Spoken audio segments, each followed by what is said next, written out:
Good afternoon. Let me just start by saying that all of us in the Republican Conference are wishing Leader McConnell the very best and in his recovery, and look forward to having him back. But in the meantime, we're going to be talking about the contrast, the differences between Republicans and Democrats. And there's probably no better example of that than the president's budget, which came out on Monday. And you know, most presidents' budgets, when they come out, they always refer to them as being dead on arrival. This particular proposal is dead wrong when it comes to its priorities. And I'll just start with the spending and debt. It's going to grow the federal debt, if you can believe this, in the next 10 years up to $50 trillion.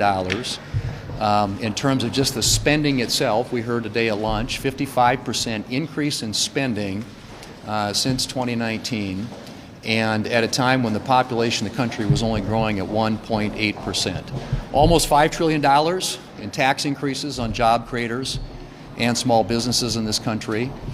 And if you look at just the overall picture of where they prioritize, where they spend their money, that's where it really gets disturbing, because they actually increase the IRS's budget by 15%, and $30 billion increase over and above the $80 billion increase that they got last August and the 87,000 new employees they got last August.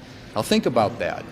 They only add 350 people to the Border Patrol to police the southern border, which is, we all acknowledge, is a national emergency, national security crisis.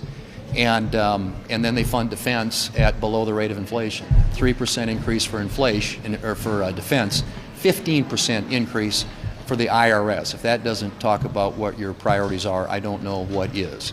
So this budget is dead on arrival, and the massive amount of spending and taxing and borrowing that is included in it is something that not only Republicans here in the Senate are going to do everything we can to stop, but I believe the American people are going to be on our side.